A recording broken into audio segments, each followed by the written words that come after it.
Yan na siya. Yan na siya. Yan na siya.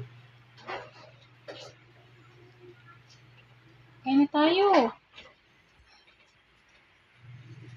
Nagmamodel. Alam nga na. Happy birthday! Sir? Luto ka? Oh, ayan, luto ko. Yan lang. Happy birthday, loves ko. Sinsya ka na sa Thank you. kinakaya ko, loves, ha. Yan lang kinaya ko, loves, eh. Good morning, good morning, good morning, mga kalabs ko. Andito po muli ang inyong lingkod, mga kalabs. Bagamat mayroon tayong mga pagsubok sa buhay, pero ito, adya-adya, laban-laban lang tayo, mga kalabs. So, ayan. Huwag natin indahin yung mga pagsubok sa buhay na yan. Tayo pa, di ba? So, ayan, nandito po tayo, mga kalabs, sa ating pagbablog. Dahil birthday ng aking loves today, ipagluluto ko siya ng special may menu.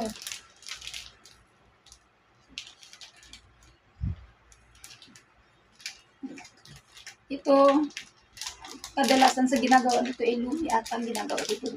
Ito gagawin ko siyang pansit. So, imbis na pansit canton, ito lang gagawin ko, mga kalabs. Kasi masarap ito, mga kalabs. Super sarap. So, dalawang balot lang kasi dalawa lang naman kami ng labs ko ang kakain. Hindi kami naghanda, mga kalabs. Bibigyan ko na lang aking mga kapitbahay, mga kalabs. So, hindi tayo nagluto. Kundi pansit lang for lunch. Haba ang labs ko ay pumasok sa trabaho. Half day lang daw kuno siya ngayon. So, ayan. Hindi niya alam na nagluto tayo ng pansit para sa kanyang special day. So, ayan. Ito lang, mga sahog, mga kalabs. Simpleng mga sahog lang, mga kalabs, ang ating menu. So, may own version lang yan, mga kalabs, ang ating menu, mga kalabs. So, ayan. Tingnan nyo ang ating mga menu, mga kalabs. Yeah! Ayan ang ating menu. Ang ating mga sahog, mga kalabs. So, ayan. So, mayroon tayong Baguio beans. Ito, lalagyan ko siyang ganito, mga kalabs, bell pepper, kasi mas, mabango. Hindi ako kumakain ito. Mabango.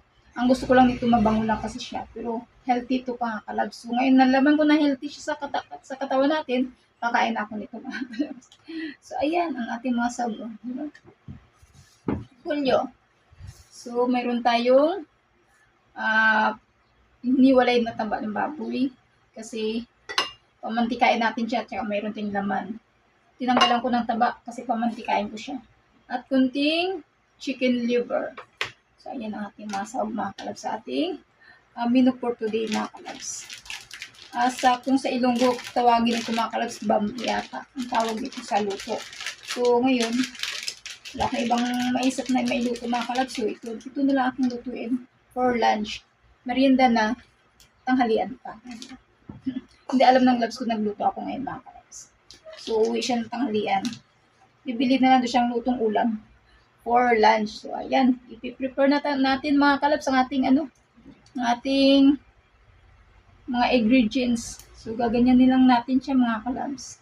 Ang ating mga ingredients. So, ayan, bago natin hiwain. O, diba? So, ako lang man mag-isa dito, mga kalabs, sa bahay. Kaya, ayan, kapag vlog tayo. So, hindi maganda ang ating medyo maano pa ang ating boses, mga kalabs. Pero go lang yan, laban lang kahit ating, huwag natin bibibihin yung ating nararamdaman. Labanan po natin, mga kalabs. So, kahit masama ang ating pakiramdam, kilos-kilos pa rin po tayo. Kasi pagka hiniga natin yan, mga kalabs, lalo tayong lalala. Diba? Kaya, yun. Tuloy-tuloy ang ating paggaling. So, kilos-kilos, yung kaya lang na ating katawan, mga kalabs. Huwag naman sobra-sobra. Para lang di tayo, tawag nito. Lalong manamlay ba, mga kalabs. So, ayan.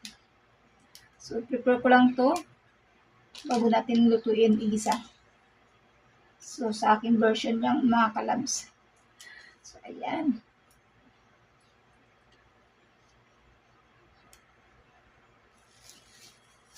At sabi nila pag nagbalot tayo ng sayote mga kalabs, dahil madagta ang sayote, magbalot tayo ng plastic sa ating kamay. Balitin natin bago natin hawakan yan para hindi madikit sa ating kamay yung bagta ng sayote mga kalabs. So, ganyan ginagawa ko. Kasi dumidikit sa balat yung yung dagta ng sayote. Kumbaga, nag-ano siya, madikit sa palad. Kaya, para hindi siya madikit, lagyan natin siya ng plastic. Kasi wala naman tayong gloves. Kaya, plastic lang. Okay na yun. Para lang tayo makalab. Para, hindi man ang ating kamay. So, yan. Diba?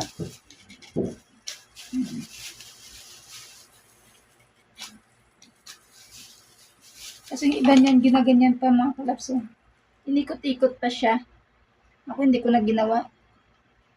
Yan nun. Bumubula. Ay, nahulog pa. So, ayan. Okay na yan.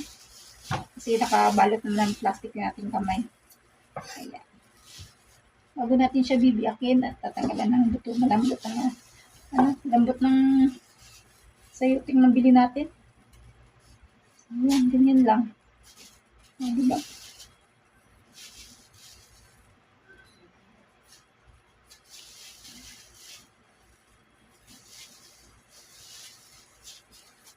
Ayan. Diba? Okay na siya, diba? Wala siya So, ayan mga kalabs. Natapos na natin ang ating paghiwa ng mga sahog mga kalabs ng ating special pansit bami.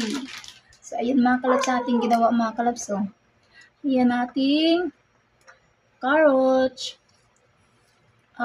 baggy beans, and sayote at bell pepper. Ayan, may sibuyas, bawang. Ayan ang ating mga sahog mga kalabs. So, ayan. At ang ating repolyo. So, ayan mga kalabs ang ating hinanda na pang surprise birthday ng aking labs. So, ayan. Diba? Simpleng lang yan mga kalabs. Yan ang ating hinanda. Kasi medyo kapos tayo ngayon mga kalabs. Kaya okay na yan. Tanghalian, merienda. Since na marami nang pag nauluto. So, mag-share na lang tayo sa ating mga kapitbahay. Kahit gaganon lang. At least, diba mayroon. Makatikim sila ng luto ko. Ng special na luto ni Ronalyn E-Vlog. So, ayan ang ating ganap for today mga kalabs. So, let's gisa-gisa na tayo mga kalabs. Ano pa bang may kulang dito? So, sana magustuhan nila ang ating luto ngayon mga kalabs. At ngayon na ako nagluto ulit ng pansit mga kalabs. So, ayan. Sana magustuhan nila. Di ba? So, patyam na luto mga kalabs. Since marunong naman tayo maggisa, magtimpla, ano pa, di ba? So, ayan po ang ating ganap for today mga kalabs. Thank you so much po sa mga nanonood ng ating mga vlog mga kalabs. Simpleng vlog lang po mga kalabs, pero tinatangkilik niyo po mga kalabs. So, ayan. Thank you. God bless everyone. Bye. Ingat po ang lahat. Happy birthday, loves ko.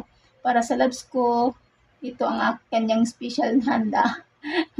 Special na handa. Pansit bami.